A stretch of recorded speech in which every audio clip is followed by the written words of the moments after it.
It is October 19th, 1781. In Yorktown, a small port town on the coast of Virginia, 8,000 British soldiers march in a slow column between two lines on one side, American troops in patched and mismatched uniforms, on the other, impeccable French soldiers in their white coats with gold trim. The British walk with their heads bowed, muskets inverted, to the sound of drums playing an old English nursery rhyme, the world turned upside down. At the center of the ceremony, General Charles Cornwallis, Lieutenant General of His Majesty, veteran of 7 battles in America, aristocrat of Norman blood, refuses to appear in person. He claims to be ill. He sends his subordinate, Brigadier General Charles O'Hara, to deliver the sword of surrender. O'Hara attempts to hand it to the Count de Rochambeau, the French commander, as if he would prefer to surrender to a European equal, not to a colonial rebel. Rochambeau refuses with an elegant gesture and points toward George Washington. O'Hara then turns to the American general, who, with calculated coolness, points to his own subordinate, Benjamin Lincoln, who had been forced to surrender to the British at Charleston 1 year earlier. The humiliation is symmetrical, deliberate, complete. So how did this happen? How was Great Britain owner of the greatest maritime empire on earth, of the most powerful navy in the world, of a professional army trained on the battlefields of Europe, defeated by a loose confederation of 13 colonies with an improvised militia, a bankrupt treasury, and a general who lost more battles than he won? The answer does not lie in a single battlefield or a single decision. It lies in a complex web of imperial arrogance, oceanic distance, accumulated strategic errors, improbable resilience, and, above all, in Britain's inability to understand that it was not facing merely an army, it was facing an idea. This is the story of the American War of Independence, the war that humiliated an empire, invented a nation, and redrew the map of global power. To understand the war, one must understand what made 13 prosperous, loyal, and proudly British colonies transform into rebels. The answer begins in 1763, at the exact moment when Great Britain reaches the height of its power. The 7 Years' War, 1756 to 1763, known in the colonies as the French and Indian War, ends with an overwhelming British victory. France is expelled from North America. Canada is British. The Mississippi is the new frontier. The British Empire is, indisputably, the greatest power on the planet, with territories on every continent, a navy of 300 warships, and an economy that accounts for approximately 25% of the world's manufacturing output. But victory has a price. The British national debt doubled during the war, jumping from £72 million in 1755 to £130 million in 1764, an astronomical sum for the era, equivalent to more than 200% of British GDP. Debt service consumes more than 60% of the Crown's annual revenue. The government of George Grenville, the Prime Minister, looks at the map of the empire and reaches a conclusion that seems perfectly logical to him. The American colonies, which benefited enormously from British military protection, must help pay the bill. This is where the machine of imperial self-destruction begins to turn. In 1764, the Sugar Act imposes new tariffs on molasses, sugar, and other products imported by the colonies. In 1765, the Stamp Act requires that all printed documents, newspapers, contracts, playing cards, even university diplomas, carry a fiscal stamp paid to the Crown. It is the first time in history that the British Parliament directly taxes the American colonists, not through trade tariffs, but through an internal tax, without the colonists having any representation in the Parliament that approved it. The reaction is volcanic. The battle cry that defines the revolt is born here. Taxation without representation is tyranny. James Otis Jr., lawyer and politician from Massachusetts, 1765. The phrase captures something that goes far beyond a fiscal dispute. The American colonists, raised in the tradition of English rights, the Magna Carta, the Petition of Right, the Bill of Rights of 1689, see taxation without consent, not as an economic inconvenience, but as a violation of the fundamental contract between ruler and ruled. They are using British political philosophy itself against the British Crown. The Stamp Act is repealed in 1766 but replaced by the Townshend Acts of 1767, which tax glass, lead, paint, paper, and, fatefully, tea. The colonists organize boycotts. The tension escalates. March 5, 1770. Boston. a crowd of colonists confronts a patrol of 8 British soldiers from the 29th Regiment of Infantry in front of the custom house. Insults, snowballs, and chunks of ice are thrown. A soldier is knocked down. Someone shouts, "Fire!" It will never be clear whether it was an order or a cry from the mob. "The soldiers fire!" 5 colonists die, including Crispus Attucks, a black dockworker of mixed race who becomes the first martyr of the Revolution. The Boston Massacre, as Samuel Adams skillfully names it, is, by military standards, a minor incident. But its transformation into a symbol of tyranny by patriot propaganda is a masterstroke. Paul Revere produces an exaggeratedly dramatic engraving of the event that circulates throughout all the colonies. The image is worth more than 1,000 pamphlets, redcoat soldiers, in orderly formation, coldly firing upon defenseless civilians. The truth is messier, but in revolutions, the narrative matters more than the facts. December 16, 1773. The Boston Tea Party. Approximately 116 men, some poorly disguised as Mohawk Indians, board 3 merchant ships in Boston Harbor and dump 342 chests of tea belonging to the East India Company into the freezing waters of the bay. The value destroyed, approximately 10,000 pounds sterling, roughly $1.7 million in today's money. It is not an act of spontaneous fury. It is a deliberate operation organized by the Sons of Liberty, led by Samuel Adams and John Hancock. The British response is disastrous. In 1774, Parliament passes the Intolerable Acts, or Coercive Acts, as the British call them. The port of Boston is closed until the destroyed tea is paid for. The government of Massachusetts is effectively dissolved. A military governor takes over. British officials accused of crimes will be tried in England, not in the colonies. British soldiers may be quartered in private homes. The intention is to punish Massachusetts and intimidate the other colonies. The effect is exactly the opposite. The 13 colonies unite in solidarity. In September 1774, the First Continental Congress convenes in Philadelphia with delegates from 12 colonies. The war has not yet begun, but the political ground is already prepared. It is April 19, 1775, before dawn. A column of 700 British soldiers, grenadiers, and elite light infantry under the command of Lieutenant Colonel Francis Smith marches silently along the road from Boston toward Concord, 30 kilometers to the northwest. The mission: to confiscate weapons and ammunition. The colonists have stockpiled in clandestine depots, and possibly to arrest the radical leaders Samuel Adams and John Hancock. But the mission is not secret. The Patriot Intelligence Network, organized by Paul Revere, William Dawes, and Samuel Prescott, among others, has already detected the movement. Revere and Dawes ride through the night, alerting the villages along the way. The militiamen, the famous Minutemen, so called because they must be ready to fight in 1 minute, are summoned by the ringing of church bells. At 5 in the morning, on the green at Lexington, 77 militiamen under Captain John Parker face the British column. Parker knows they are too few. Do not fire unless fired upon, but if they want a war, let it begin here. Captain John Parker, Lexington Green, April 19, 1775. Someone fires. Again, it will never be known who. The British respond with a disciplined volley. 8 militiamen die, 10 are wounded. The British continue on to Concord. But at Concord, the situation is different. Hundreds of militiamen converge from every neighboring village. At the North Bridge of Concord, 400 militiamen confront a British company and force it to retreat, the first engagement in which colonial troops compel British regulars to yield ground. And then something happens that the British did not foresee. The return march to Boston becomes a nightmare.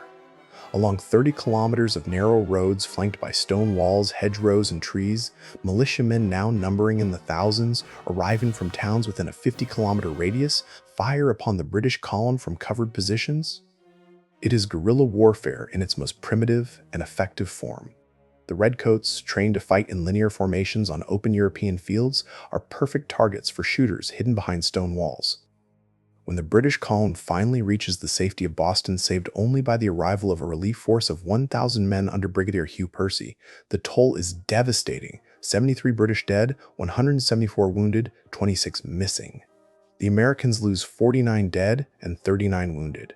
The ratio is shocking for a professional army facing militiamen. The news spreads through the colonies like fire through dry grass. The war has begun. During the night, 1,200 colonists under Colonel William Prescott have dug an earthen and timber fortification at the top of the hill, a position that dominates the harbor and directly threatens British positions in Boston. Howe decides to attack head-on. Not out of stupidity, he believes, with the arrogance typical of the British officer, that a disciplined frontal assault by regulars will break the will of amateur militiamen.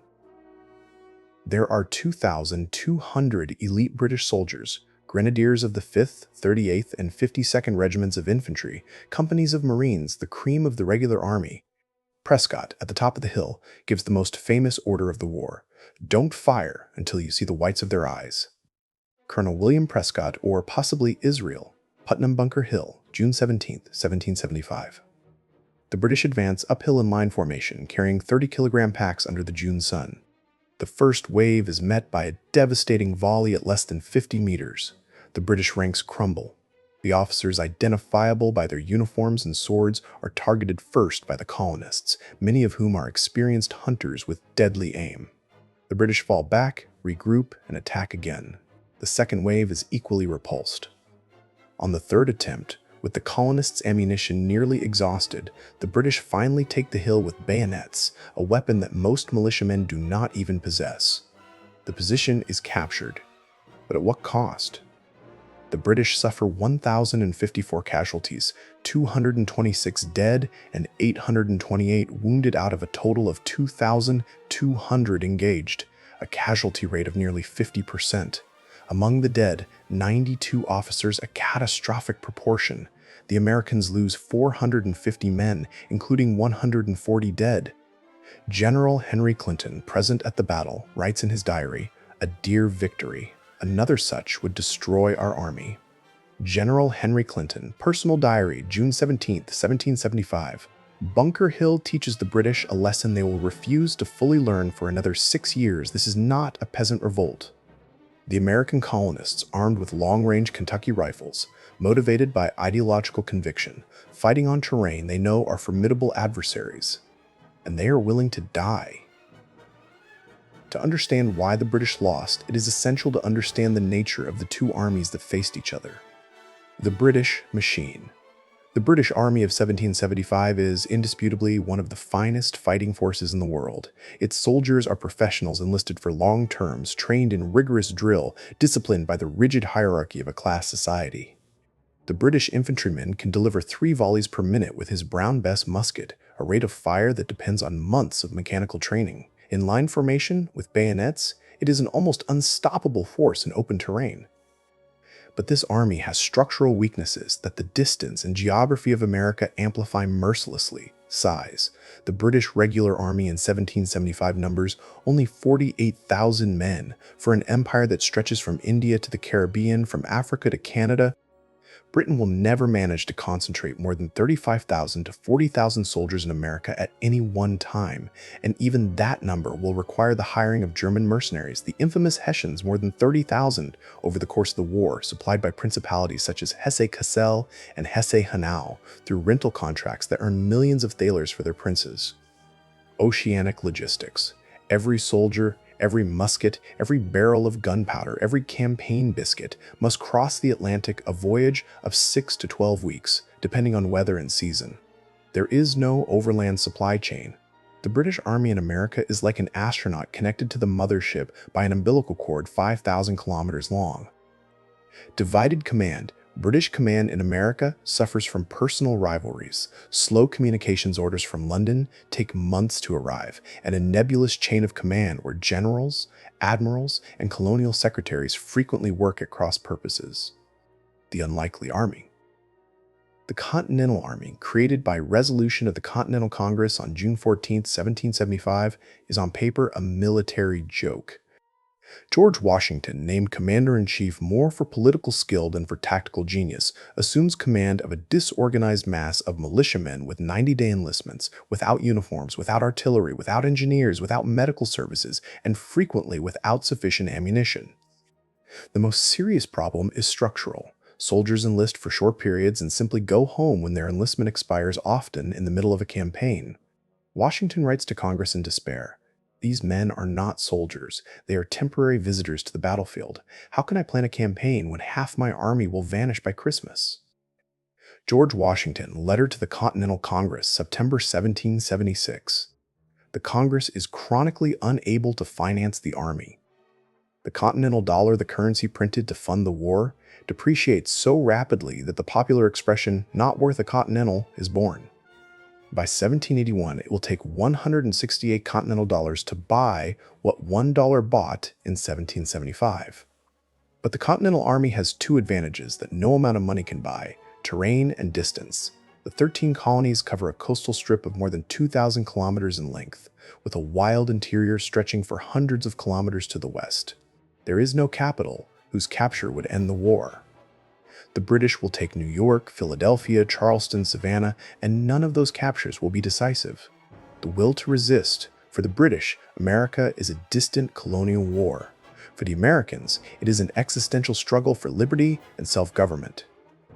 This asymmetry of motivation, what modern military theorists call the paradox of power, means that the Americans need only not lose, while the British need to win completely. The year 1776 begins with hope and ends in nearly total despair for the American cause. In March, Washington forces the British evacuation of Boston positioning cannons captured from Fort Ticonderoga, dragged 300 kilometers through the Winter Mountains by Colonel Henry Knox on the heights of Dorchester, making the British position in the harbor untenable. It is a brilliant victory of improvisation. But from August onward, disaster strikes. Battle of Long Island, August 27, 1776. General Howe lands 20,000 soldiers on Long Island and attacks the American positions at Brooklyn Heights with a flanking maneuver executed to perfection by General Clinton. The Americans lose 2,000 men among killed, wounded, and prisoners against only 392 British casualties. It is the largest battle of the war in terms of combatants and the worst American disaster. Washington saves his army only by miracle. A nighttime evacuation across the East River, with 9,000 men transported in rowboats under the cover of a providential fog that hides the movement from the British. If Howe had attacked that morning, the war might have ended there. But Howe does not attack. And here emerges one of the most frustrating patterns from the British perspective of the entire war: the inability or reluctance of British commanders to deliver the final blow. Howe, a competent but cautious soldier, a veteran of Bunker Hill, seems pathologically averse to the kind of decisive attack that would destroy the Continental Army. He maneuvers, wins battles, captures cities, but never annihilates. Throughout the autumn of 1776, Washington is pushed out of New York, crosses the Hudson River, and retreats through New Jersey. The Continental Army melts away, from 20,000 men in August to fewer than 3,000 in December. Enlistments expire. Desertion is endemic. The patriot cause seems moribund. Thomas Paine, the pamphleteer of the Revolution, publishes The American Crisis on December 23, 1776, opening with the most celebrated words in revolutionary literature: "These are the times that try men's souls." The summer soldier and the sunshine patriot will, in this crisis, shrink from the service of their country, but he that stands it now deserves the love and thanks of man and woman. Thomas Paine, The American Crisis, December 23, 1776. Washington reads the pamphlet aloud to his exhausted troops, and then he does something extraordinary. December 25, 1776. Christmas night. A storm of snow and sleet lashes the Delaware River on the border between Pennsylvania and New Jersey. The river is partially frozen, with blocks of ice floating in the current. Under these impossible conditions, George Washington embarks 2,400 soldiers in barges, the same heavy flat-bottomed boats called Durham boats that normally transport iron and wheat downriver. The crossing takes 9 hours. It should have been completed at midnight. It is finished only at 3 in the morning on December 26th. Two other contingents that should have crossed the river at different points cannot make it. Washington is alone, but he presses on.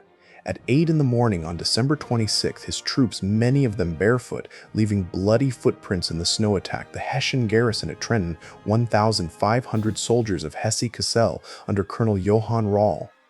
The Hessians, contrary to the popular myth, are not drunk from a Christmas party. They are exhausted from days of constant alert against militia attacks. Rahl had received warnings about a possible assault, but he underestimated the American capacity to mount an operation under such adverse conditions. The attack is swift and devastating. American artillery, 6 cannons under the command of Captain Alexander Hamilton, future Secretary of the Treasury, is positioned at the top of King Street and sweeps the Hessian formations trying to organize in the streets. Colonel Rahl is mortally wounded trying to rally his men. In 90 minutes, the battle is over. 22 Hessians dead, 83 wounded, 896 captured. American casualties: 2 dead from frostbite during the march, 5 wounded in combat. Not a single American is killed in action. 1 week later, on January 3, 1777, Washington attacks again, this time at Princeton, defeating a British brigade and capturing vital supplies.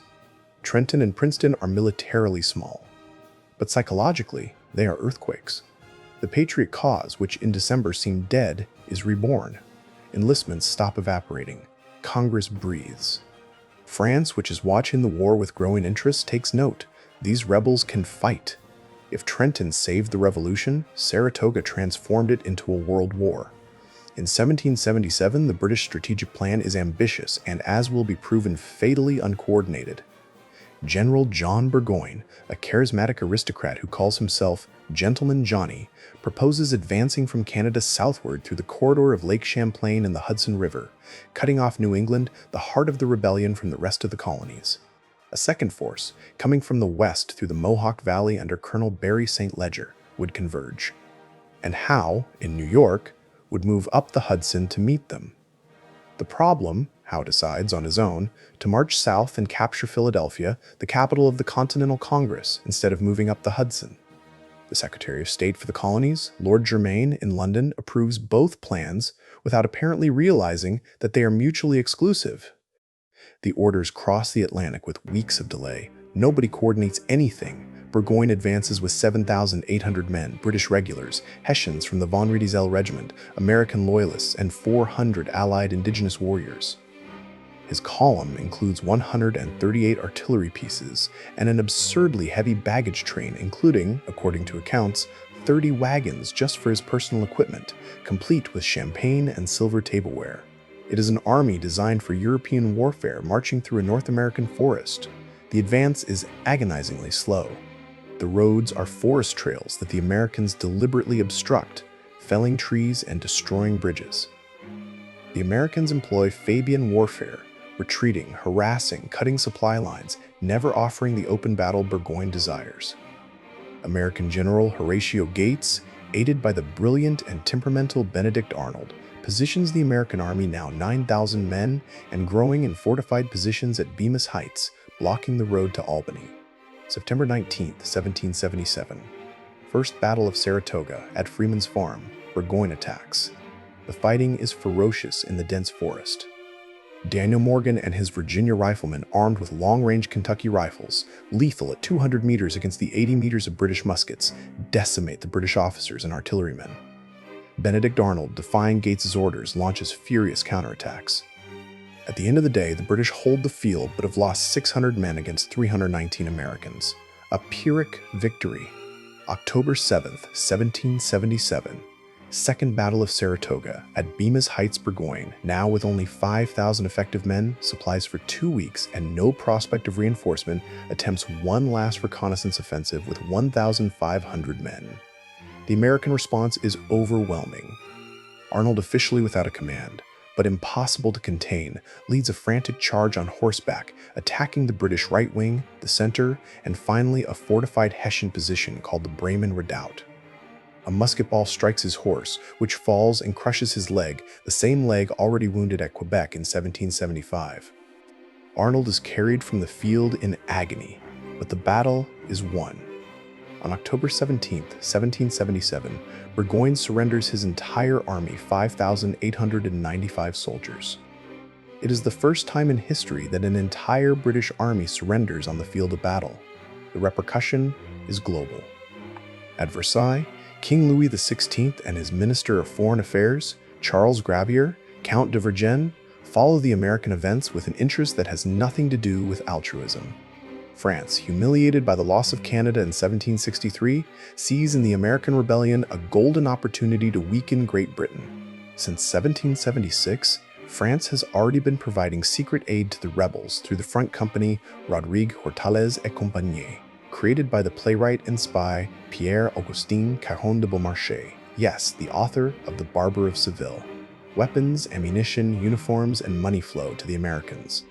It is estimated that 90% of the gunpowder used by the Continental Army in 1776 and 1777 is of French origin. But Saratoga changes everything. The American victory demonstrates that the rebels can win. On February 6, 1778, France signs 2 treaties with the United States, one of friendship and commerce and one of military alliance. Spain joins in 1779, not as an American ally, but as a French ally. The Netherlands follows in 1780. Suddenly, Great Britain is not facing merely 13 rebel colonies. It is facing the 3 greatest naval powers on the European continent. France's entry transforms the war irreversibly. Navy, the Royal British Navy, with approximately 270 ships of the line in 1778, must now defend not only the American coasts, but also the West Indies, the most profitable sugar colonies of the empire, Gibraltar, the Mediterranean, India, and the British Isles themselves against a possible invasion. The French Navy, with 52 ships of the line in 1778, growing to 73 by 1780, contests for the first time British naval supremacy in the Western Atlantic.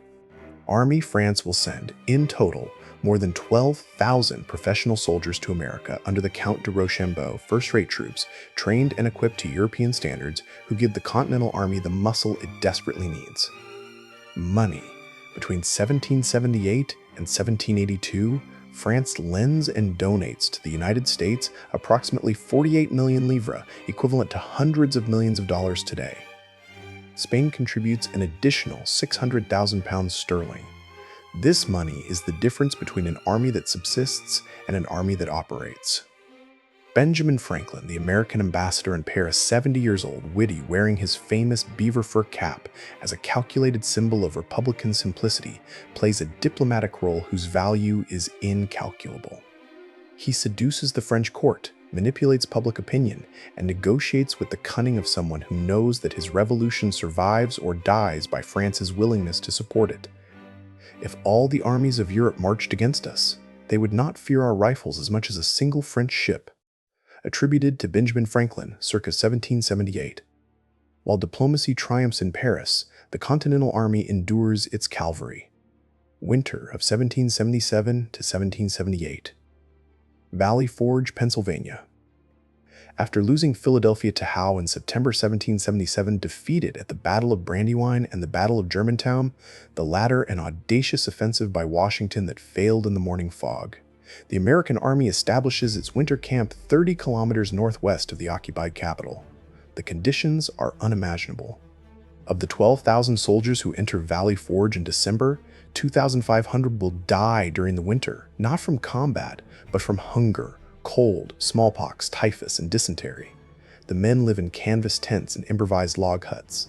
Many are barefoot. The famous bloody footprints in the snow are a documented reality, not a myth. The ration, when it exists, is fire cake, a mixture of flour and water baked in ashes. An army surgeon, Albigence Waldo, records, "Poor food, poor shoes, no shoes, poor stomachs, no food, no rum, what a wretched army. In the clinic, they look more like smoking skeletons than soldiers. The men groan all night from cold and hunger." Dr. Albigence Waldo, Personal Diary, December 1777. But Valley Forge is also the place where the Continental Army transforms itself. In February 1778, a man arrives at the camp who will change everything. Friedrich Wilhelm von Steuben, a former Prussian officer who introduces himself with considerable exaggeration as Lieutenant General of the Staff of the King of Prussia. In reality, he had been a captain, but his competence is genuine. Von Steuben is a character of comedy and drama at the same time. He does not speak English. He gives orders in French, translated by his aides, punctuated by explosions of German profanity when the soldiers botch their maneuvers. But he does what no American officer has managed. He transforms militiamen into soldiers. He teaches them the Prussian manual of arms, formation movements, and the use of the bayonet, the weapon the Americans most feared and least mastered. He writes the Blue Book regulations for the order and discipline of the troops of the United States, which will remain the American Army's manual for decades. When the Army marches out of Valley Forge in the spring of 1778, it is a different force. At the Battle of Monmouth on June 28, 1778, the Americans face the British in open terrain, something unthinkable 1 year earlier, and fight on equal terms under scorching heat of 38 degrees Celsius. The battle is a tactical draw, but a strategic declaration. The Continental Army can match British regulars. In 1778, British strategy changes radically. With France in the war, the threat to the West Indies forces a dispersal of forces. The new British commander-in-chief, Sir Henry Clinton, evacuates Philadelphia, which proved to be a useless conquest, as the Congress simply moved to York, Pennsylvania, and concentrates on New York. The new British strategy, the so-called Southern Strategy, is based on a seductive premise. The Southern colonies, Georgia, the Carolinas, Virginia, supposedly teem with loyalists, colonists faithful to the crown who will rise up in support of the British as soon as regular troops arrive. It is a premise that will prove dramatically wrong.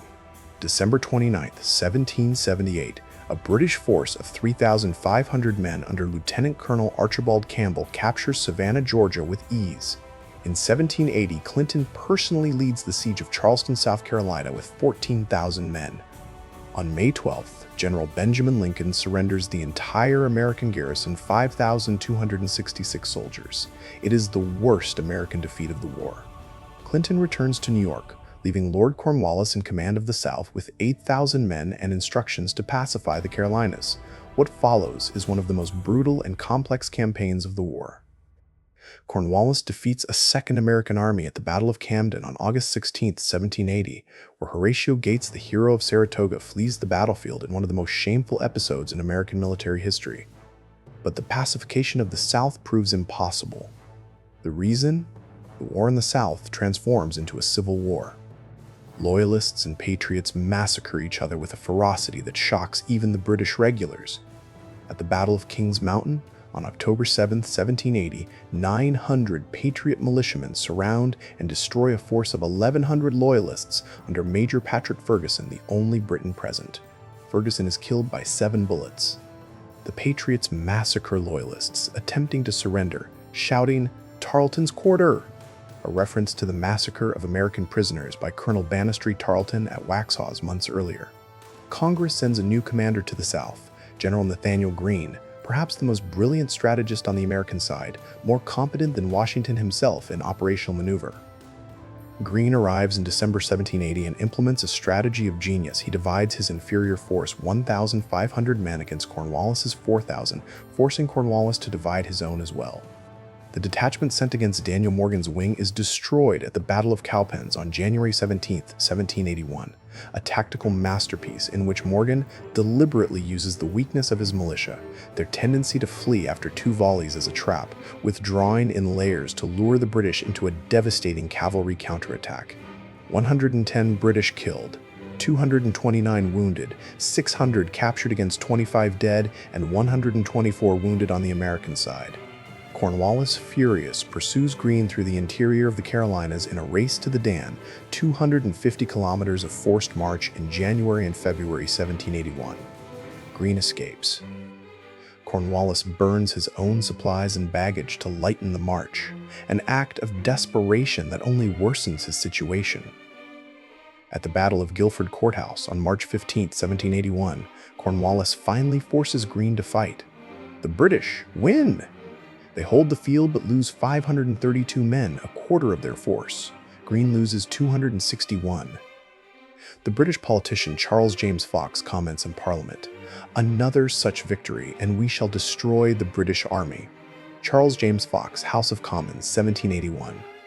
The phrase echoed Clinton's assessment at Bunker Hill 6 years earlier. The pattern repeats: the British win battles, but not the war. Cornwallis, bleeding men in every victory, abandons the Carolinas and marches to Virginia. Greene returns to the south and, over the following months, reconquers nearly all British positions in the Carolinas, not by winning frontal battles, but by maneuvering the British out of their positions, one by one. By the end of 1781, the British presence in the south is limited to Charleston and Savannah.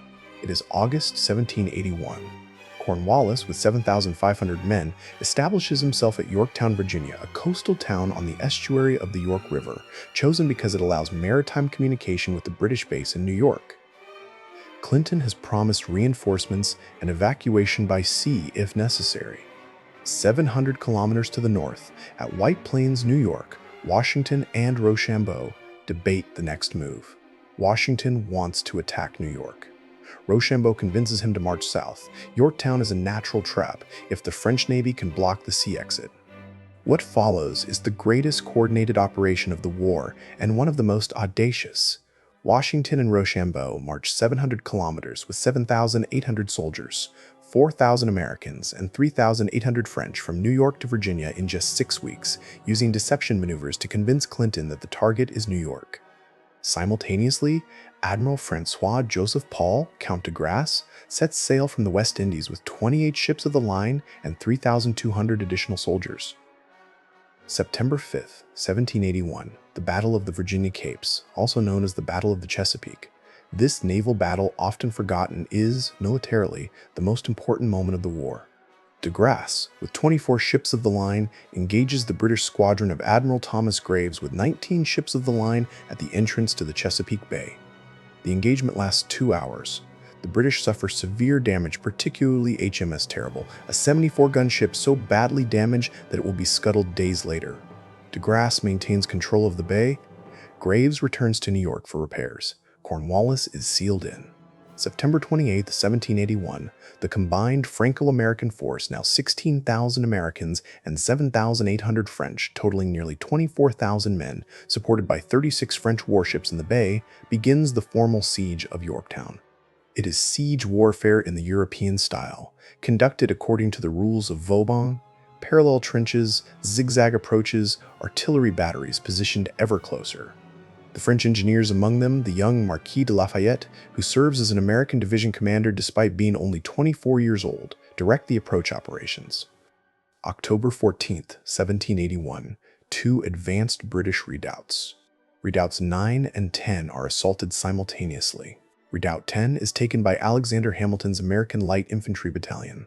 The same Hamilton who had commanded cannons at Trenton in a 10-minute bayonet charge without firing a single shot to maintain the element of surprise. Redoubt 9 is taken by French grenadiers of the Royal Deux Ponts Regiment and the Gâtinais Regiment.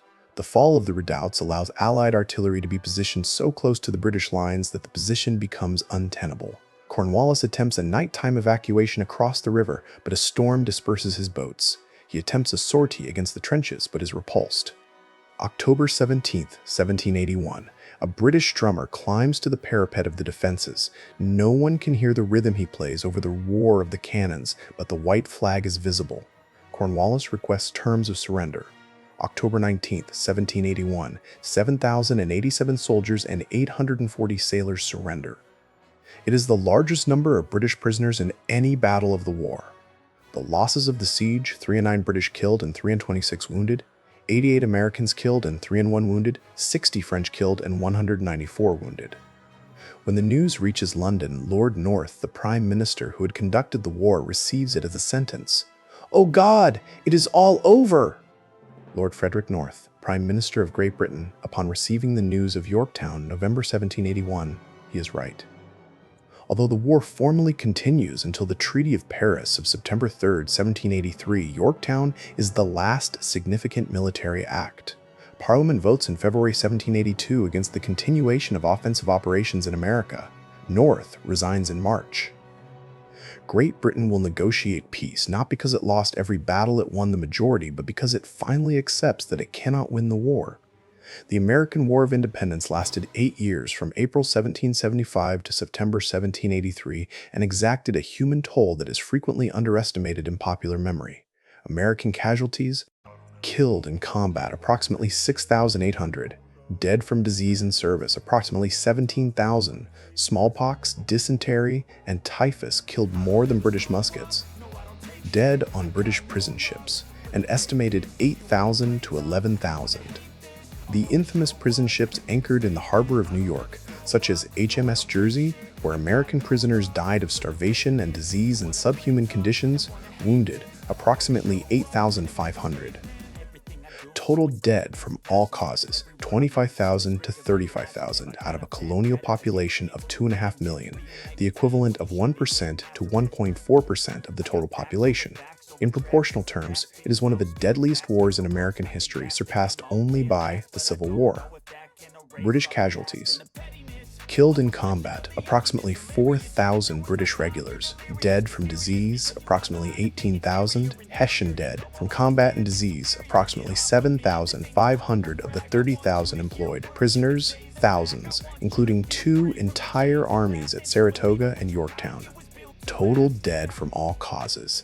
Estimates range from 25,000 to 43,000, including deaths in the global theater.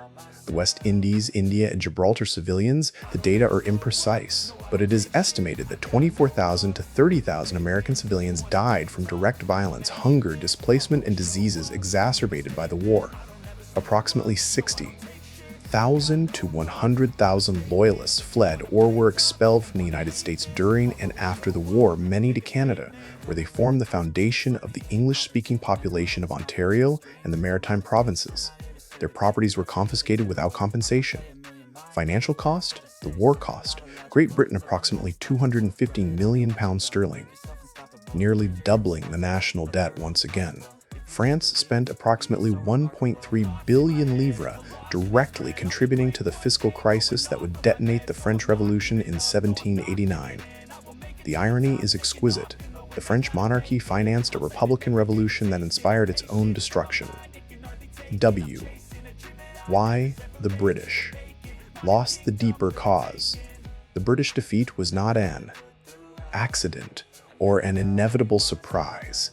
It was the result of an accumulation of structural, strategic, and political factors that, combined, made British victory extraordinarily difficult, perhaps impossible. First, the problem of distance and scale. Great Britain attempted to subjugate a territory of more than 1.5 million square kilometers at a distance of 5,000 kilometers before the era of the telegraph, the steamship, and the railroad. Every order from London took 2 to 3 months to reach America. Every reinforcement spent weeks at sea. Every supply crossed an ocean patrolled by American privateers and, from 1778 onward, by the French Navy. No empire had won a colonial war under these conditions against a determined population, and the British would not be the first. Second, the absence of a center of gravity. In European warfare, the capture of the enemy's capital frequently ends the conflict. The British captured New York in 1776, Philadelphia in 1777, Charleston in 1780, and Savannah in 1778, 4 of the larger cities in America, and none of those captures had a decisive effect. The Continental Congress simply moved to another city. The army continued to exist. The rebellion had no center that could be destroyed. The British were trying to crush a cloud with a hammer. Third, insufficient forces for the task. To pacify 13 hostile colonies with 2.5 million inhabitants spread across a strip of 2,000 kilometers, the British would have needed an occupation army of at least 100,000 men, according to modern estimates. They never had more than 35,000 to 40,000 in America at the same time. This insufficiency meant that they could control points, cities, ports, fortresses, but never the territory as a whole. When they marched to one place, the previous one was reconquered. Fourth, the Loyalist illusion. British strategy, especially in the South, depended crucially on the expectation that masses of loyalists would rally to the Royal Army. Loyalists existed. It is estimated that 15 to 20% of the colonial population was loyal to the crown, but never in the numbers expected, and rarely with the necessary military capability. Worse, the British presence frequently radicalized neutrals toward the Patriot side, especially when British or Hessian troops committed excesses, pillaging, burning of property, violence against civilians. Fifth, failures of command and coordination. The British commanders, Howe, Clinton, Burgoyne, Cornwallis, were individually competent but collectively disastrous. Personal rivalries, contradictory orders from London, and the impossibility of rapid communication produced a chronic lack of coordination. The campaign of 1777 is the supreme example. While Burgoyne marched toward destruction at Saratoga expecting Howe to come meet him, Howe was sailing to Philadelphia. No one at any level coordinated the two movements. Sixth, the entry of France, Spain, and the Netherlands. French intervention transformed a colonial rebellion into a world war. Suddenly, Great Britain needed to defend its West Indies, which were economically worth more than all 13 colonies combined, Gibraltar, India, and its own coastline. The Royal Navy, although the most powerful in the world, could not be everywhere at once. The loss of naval control in the Chesapeake Bay in September 1781, an event of only 2 hours, sealed the fate of Cornwallis at Yorktown and, with it, the war. Seventh, Washington, the right man. Not because he won. Washington lost more battles than he won. His tactical errors, Long Island, Brandywine, Germantown, would be unforgivable in a textbook on war. But his genius was not in tactics, it was in strategy and leadership. He understood, perhaps instinctively, that his job was not to defeat the British Army, it was to keep the Continental Army alive. As long as the army existed, the revolution existed. As long as the revolution existed, time worked in America's favor. Washington was not Napoleon. He was something rarer and more necessary, the commander who refuses to lose the war, even when he cannot win battles. We do not need to destroy the British Army. We need to survive until they grow tired of trying to destroy ours. Synthesis of Washington's strategy as analyzed by historians such as Ron Chernow in Washington, A Life, the American Soldiers. The average continental soldier is young, between 20 and 25 years old, poor, frequently illiterate, and motivated by a mixture of idealism, community pressure, and, in the later years, the enlistment bonus land and money promised that, in many cases, will never be paid. He fights in clothes he himself provides when he has them, eats when there is food, and sleeps in the open more often than he would like to remember. Joseph Plum Martin, a private from Connecticut who served from the beginning to the end of the war, left one of the most vivid accounts of the common soldier's experience. We marched all day in the rain, without food, without rum, without shelter. We slept on the muddy ground. The next morning, we continued because there was no other option. When they ask why we fought, the answer is simple: because we had started, and giving up seemed worse than going on. Joseph Plum Martin, A Narrative of a Revolutionary Soldier, 1830. The British and Hessian Soldiers. The British soldier in America lives his own version of hell. He is an ocean away from home, in a vast and hostile territory where even the civilians who do not take up arms look at him with resentment. Conditions in the winter quarters in New York are reasonable, but on campaign, especially in the South, with its suffocating heat, its fevers, and its mosquitoes, life is brutal. The Hessians, rented out by their princes like merchandise, are particularly tragic. Many are peasants and artisans conscripted by force. They fight in a war that is not theirs, for a cause they do not understand, in a land whose language they do not speak. After the war, approximately 5,000 of the 30,000 Hessians who served in America will choose not to return, remaining in the new nation they had helped to fight against. Civilians at the crossroads. For American civilians, the war is an inescapable catastrophe. Entire communities are divided: patriots against loyalists, neighbors against neighbors, sometimes parents against children. In the South, the civil war between loyalists and patriots produces atrocities that rival any European conflict. Houses burned, families driven out, summary executions. Women take over farms, businesses, and even combat positions. Deborah Sampson serves in the 4th Massachusetts Regiment disguised as a man. African Americans face the cruelest reality. Approximately 5,000 free and enslaved black men fight on the American side with promises of freedom that will rarely be honored. On the British side, Lord Dunmore, governor of Virginia, offers freedom to enslaved people who flee from rebel masters. Thousands accept. Most will end the war in miserable conditions, dead of smallpox in overcrowded camps, abandoned in ports when the British evacuate, or re-enslaved. The indigenous peoples, particularly the Iroquois, divided between British supporters, the Mohawk, Seneca, Cayuga, and Onondaga, and American supporters. The Oneida and Tuscarora suffer perhaps more than any other group. The Sullivan Campaign of 1779 systematically destroys 40 Iroquois villages and their cornfields, driving thousands of indigenous people from their ancestral lands. The American victory will bring nothing good for Native Americans, only the acceleration of westward expansion onto their territories. Could the British have won? This is the great what if of the historiography. The Lost Opportunities School, represented by historians such as Piers Mackesy in The War for America, argues that British victory was possible at several points. If Howe had destroyed Washington's army at Long Island in 1776, if Howe had gone up the Hudson instead of heading to Philadelphia in 1777, if Graves had won the naval battle of the Chesapeake in 1781. Each of these what-ifs could have changed the outcome. The opposing school, exemplified by John Shye and A People Numerous and Armed, argues that British victory was structurally impossible. One cannot pacify a population of 2.5 million spread across an immense territory 5,000 kilometers from the metropole without numerical superiority and without significant local support. The objective conditions, distance, demographics, asymmetric motivation favored the Americans from the beginning. The myth of Washington, traditional American historiography, transformed Washington into a demigod.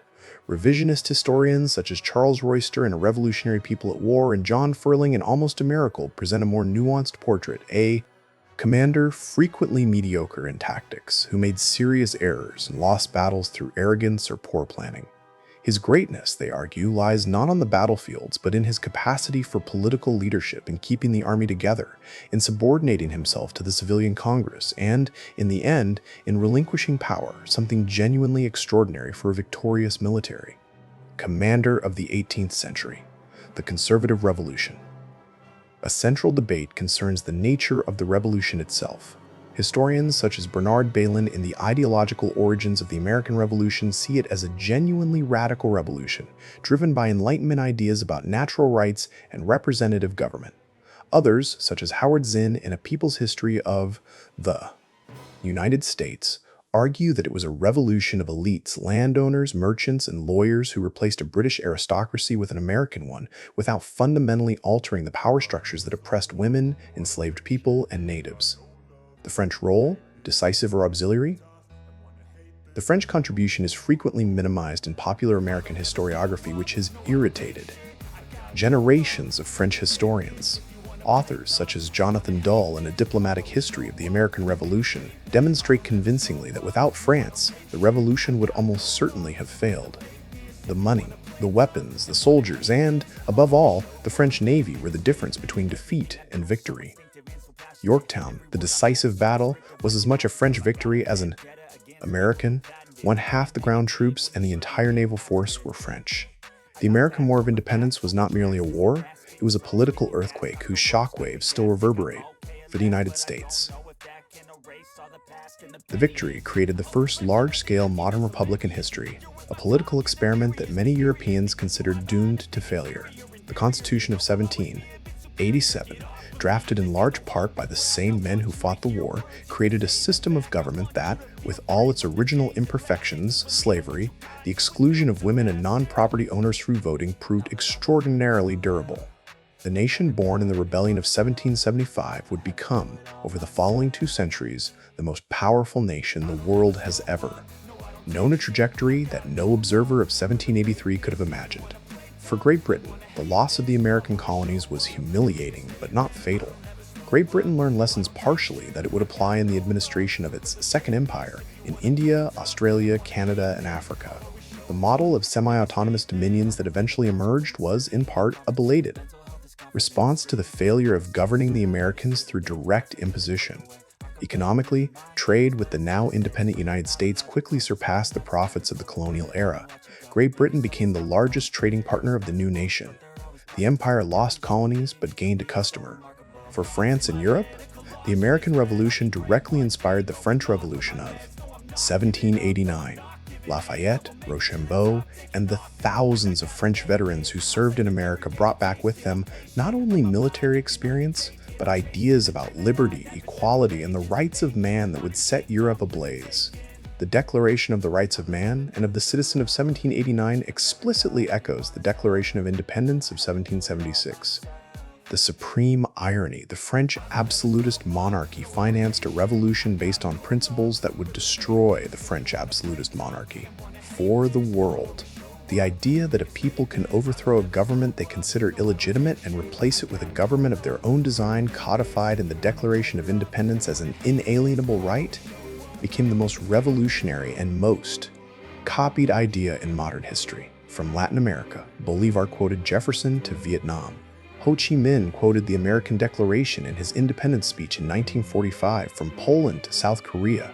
The American model of revolution based on rights, however imperfectly it has been practiced, redefined the relationship between rulers and the ruled across the entire planet. On July 4th, 1776, when the Continental Congress approves the Declaration of Independence, the 56 signatories know they are signing what may be their death sentence. Benjamin Franklin observes, with his characteristic humor, "We must indeed all hang together, or most assuredly we shall all hang separately." Benjamin Franklin, Continental Congress, July 1776. They were not hanged. But the price of liberty was paid by others, by the barefoot soldiers who crossed the Delaware on a Christmas night, by the women who kept the farms running while their husbands fought, by the prisoners who died on the prison ships of New York, by the enslaved who fought for a freedom that was not meant for them, by the natives who lost everything regardless of which side they chose. The American Revolution is, at the same time, the most inspiring and the most contradictory of revolutions. It proclaimed that all men are created equal while keeping millions in chains. It defended religious freedom while excluding Catholics and Jews from many public offices. It celebrated democracy while limiting the vote to white male property owners.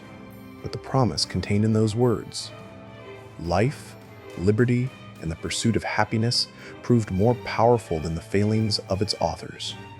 Every subsequent generation, abolitionists, suffragists, civil rights activists, movements for gender equality and sexual orientation equality claimed that promise against those who sought to limit it. The revolution, in this sense, never ended. And as for the original question, why did the British lose? The final answer is perhaps simpler and more profound than any strategic analysis. They lost because they tried to crush an idea with an army. And ideas, when they find fertile soil, are more resilient than any formation of redcoats. The world turned upside down at Yorktown, and it never turned back. The cause of America is in a great measure the cause of all mankind. Thomas Paine, Common Sense, January 1776.